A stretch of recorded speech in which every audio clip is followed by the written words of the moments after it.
आऊज़ुबिल्लाहिमिनश्शैतानिर्रजीम बिस्मिल्लाहिर्रहमानिर्रहीम। Dear students, अस्सलामु अलैकुम। आई होप कि आप सब खैरियत से होंगे इंशाअल्लाह। आज हमारा लेक्चर नंबर 6 है, जिसमें टॉपिक है हमारा एंगुलर मोमेंटम। एंगुलर मोमेंटम के हवाला से सबसे पहले हम इसकी डेफिनेशन करेंगे, फिर इसकी एक्सप्लेनेशन करेंगे। तो एंगुलर मोमेंटम को डिनोट करते हैं एल वेक्टर से, एल कैपिटल वेक्टर से। तो इसलिए यहाँ पे मैंने डायरेक्ट लिख दिया the angular momentum L of a particle of mass m moving with linear momentum p about some reference point is defined as moving with linear momentum p about some reference point is defined as L is equal to R cross P। ये cross product है R vector का और P vector का। P vector हमने बता दिया कि ये पार्टिकल का लीनियर मोमेंटम है, L वेक्टर बता दिया पार्टिकल के एंगुलर मोमेंटम है। लेकिन अभी R वेक्टर के बारे में बात करनी है। Where R is the position vector of the particle with respect to reference point. Reference point के लिहाज से उसका पोजीशन वेक्टर है। ये सामने एक फिगर बनी हुई है, इसमें दिखाया गया है। दोनों वेक्टर भी हमें समझ आ जाएंगे। सबसे पहले आप देखें कि ये वो पार्टिकल है m, ठीक है ना, जिसका हमने मोमेंट ऑफ इनर्शिया मालूम करना है। और ये वो पॉइंट है, पीवट पॉइंट, या वो पॉइंट जिसके अबाउट हमने moment of inertia angular momentum मालूम करना है।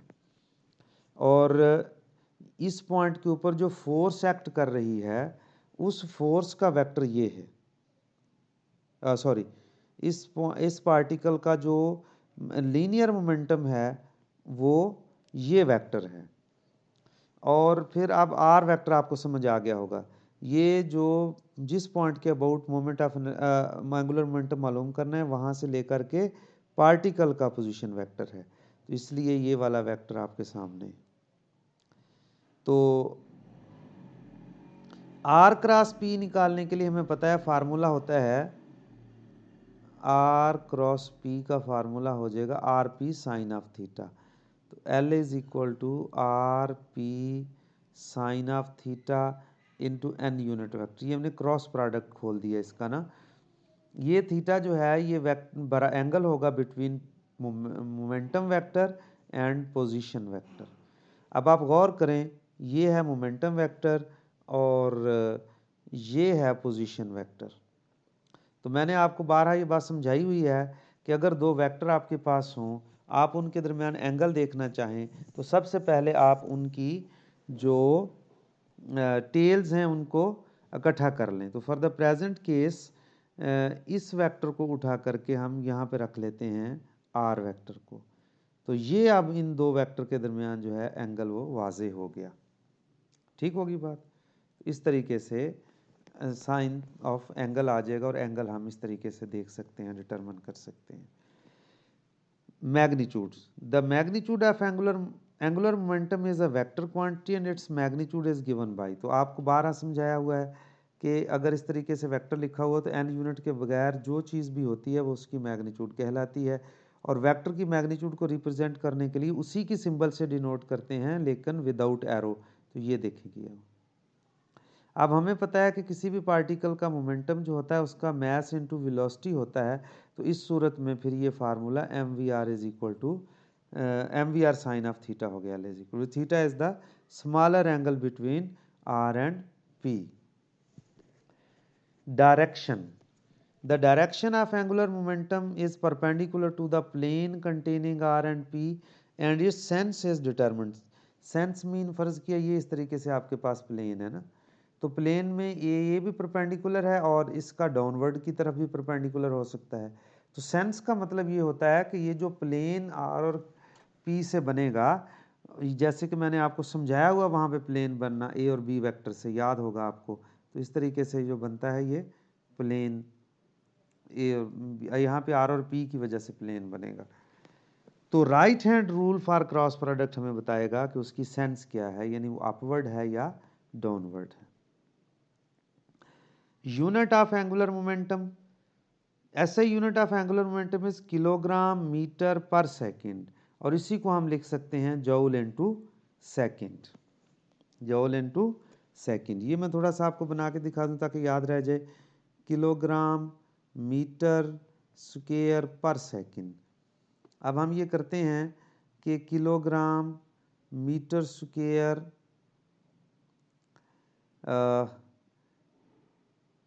सेकंड इनवर्स पहले मौजूद है, सेकंड इनवर्स से मल्टीप्लाई भी कर देते हैं और सेकंड इनवर्स से डिवाइड भी कर देते हैं। ठीक है, ये मैंने डिवाइड कर दिया, सेकंड इनवर्स से मल्टीप्लाई करूंगा तो यहाँ पे सेकंड इनवर्स आ जाएगा। ठीक है, तो ये हो गया किलोग्राम मीटर पर सेकंड स्क्वायर, और डिनोमिनेटर में पर सेकंड है, जब ये ऊपर जाएगा तो क्या बन जाएगा, सेकंड, किलोग्राम मीटर पर सेकंड स्क्वायर इनटू सेकंड, और ये क्या है, जूल।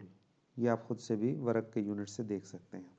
बहरहाल angular momentum of a particle moving in a circle. अब हमने दूसरा जो इसकी नेक्स्ट बात सीखनी है कि वो तो हमने डिफाइन कर लिया, जस्ट डेफिनेशन की और उसकी कुछ प्रॉपर्टी डिस्क्राइब कर दी, जो कि हमारा यूजुअल तरीक़ेकार है। अब हम एंगुलर मोमेंटम जो है किसी भी पार्टिकल का मालूम करना चाहेंगे जो सर्कुलर पाथ में मूव कर रहा है। If a particle is moving in a circle with uniform angular velocity omega, then the angle between R, यानी उसका जो position vector tangential velocity is 90 degree. Hence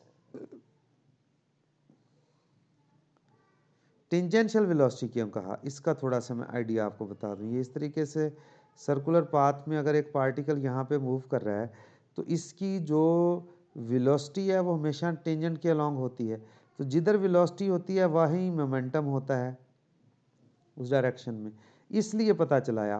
और इसका जो आर पोजीशन वेक्टर है वो ये होगा, क्योंकि पार्टिकल इस लम्हा अगर यहाँ पर है तो ये पोजीशन वेक्टर। ठीक, अगर मैं इस वेक्टर को आगे बढ़ाऊं तो ये रेडियस है, रेडियस टेंजेंट के हमेशा परपेंडिकुलर होता है, तो इसलिए आर और पी के दरमियान एंगल जो है वो 90 डिग्री है।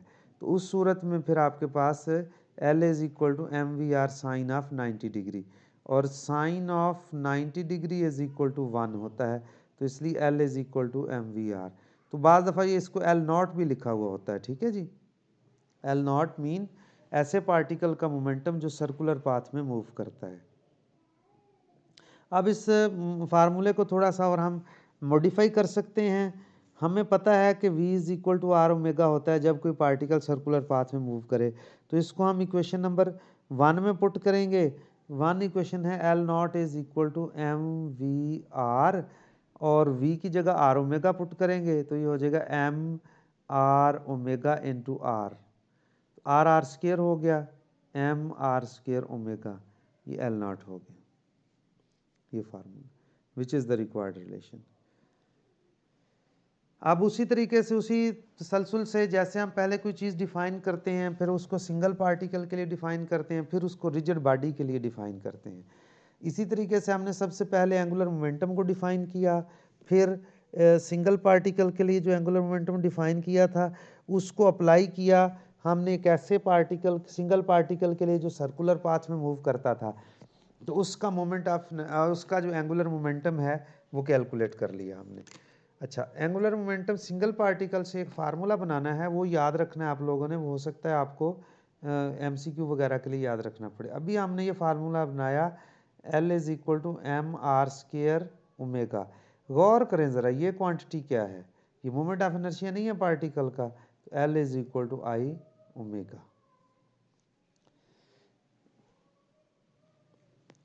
तो यहाँ से हमें पता चल गया कि किसी भी बॉडी के ऊपर एक्ट का जो एंगुलर मोमेंटम है वो प्रोडक्ट है उसका moment of inertia multiplied by उसकी एंगुलर वेलोसिटी। अच्छा, angular momentum of a rigid symmetric body, symmetric का मतलब यूनिफॉर्म होगी, अपने एक्सेस के अबाउट ना यूनिफॉर्म होगी। Consider a symmetric rigid body, symmetric rigid body कहता है कंसिडर करें rotating about the fixed axis through its centre of mass, एक ऐसे एक्सिस के अबाउट वो रोटेट कर रही है जो उसके सेंटर ऑफ मास से पास करता है। Each particle of the rigid body rotates about the same axis in a circle with the angular velocity omega. Each particle of the rigid body rotates about the same axis. अब जब rigid body देखें, ये सामने आपके rigid body नज़र आ रही होगी आपको। ये रिजिड बॉडी इस तरीके से एक सर्कुलर डिस्क के तौर पे हमने यहाँ पे कंसिडर की हुई है, ठीक है जी।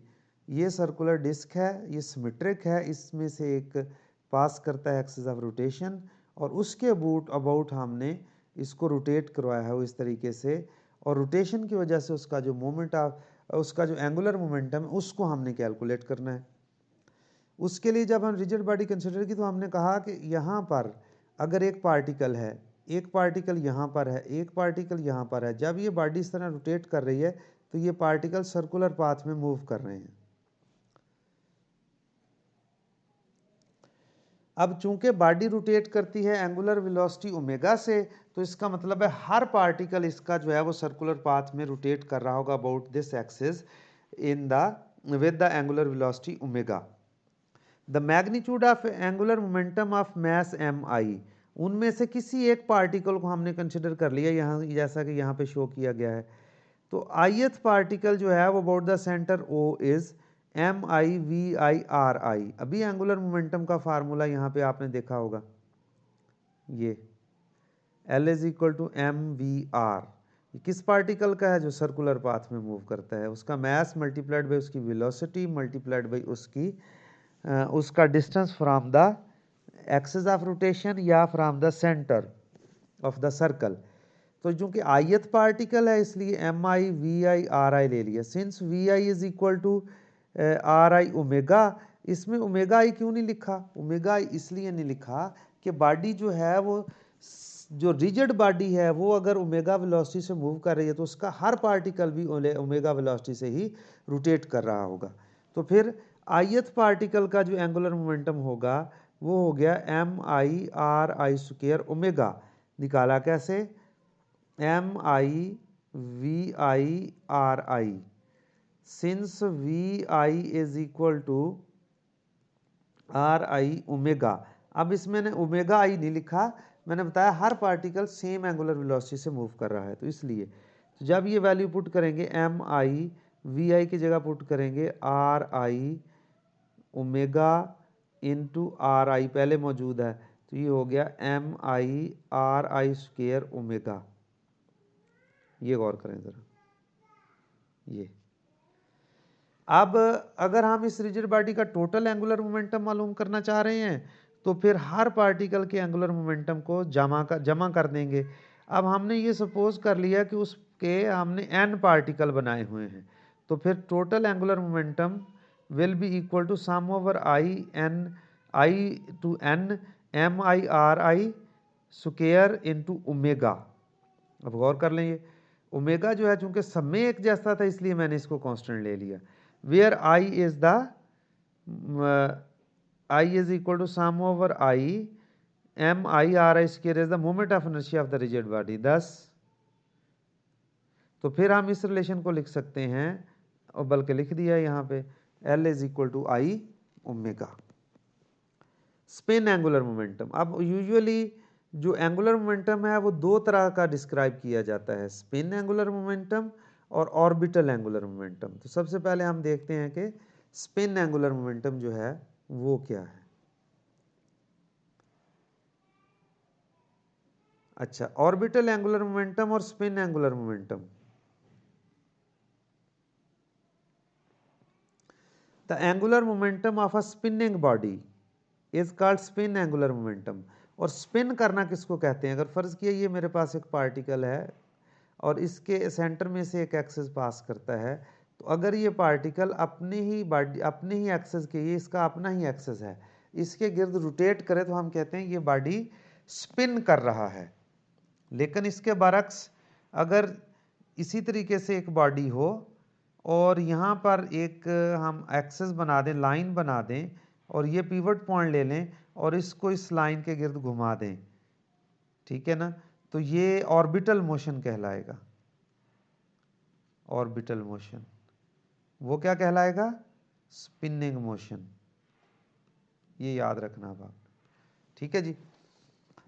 तो angular momentum of a spinning body is called spin angular momentum and is equal to the sum of the angular momentum of the all the particle of the body about the axis of rotation. It is denoted by I S. अब अगर आप गौर करें तो अब यहाँ पर हमने spin angular momentum निकाला है, ये गौर करना है आप, क्योंकि इसमें रिजिड बॉडी था और वो अपने ही एक्सिस के अबाउट जो है वो उसका मोमेंट एंगुलर मोमेंटम हमने मालूम किया, तो इसलिए स्पिन एंगुलर मोमेंटम निकला है। अब दूसरा रह गया orbital angular momentum. The angular momentum associated with the motion of a body in circular orbit is called orbital angular momentum. It is denoted bye LO, और इसको हम LO कहते हैं, ऑर्बिटल एंगुलर मोमेंटम। अब ये फ़र्क है, ये मैंने यहाँ पे एक फिगर बनाई हुई है, इसमें देखें ज़रा, ये बॉडी है, ये अपने ही एक्सिस के अबाउट जब घूमता है या स्पिन करता है तो इसको कहते हैं स्पिन, इसके मोमेंटम को कहते हैं स्पिन एंगुलर मोमेंटम। लेकिन अगर ये अपने एक्सिस के गिर्द भी घूम रहा है, लेकिन ये इस तरीके से इस एक्सिस के गिर्द भी घूम रहा है, तो L ऑर्बिटल, तो L स्पिन है, L टोटल है, तो इस तरीके से हमारे पास जो है वो L ऑर्बिटल जो है, यानी ऑर्बिटल एंगुलर मोमेंटम जो है उसको हम डिस्क्राइब करते हैं। ठीक है बच्चों, अल्लाह हाफिज़। अगर आपने क्वेश्चन पूछना हो तो आप व्हाट्सएप के ऊपर लाजमी तौर पे पूछ सकते हैं, वहाँ पे वॉइस मैसेज छोड़ दें, मैं भी आपको जवाब जो है वो वापस वॉइस मैसेज की टर्म्स में दे दूँगा। स्टूडेंट्स, अल्लाह हाफिज़।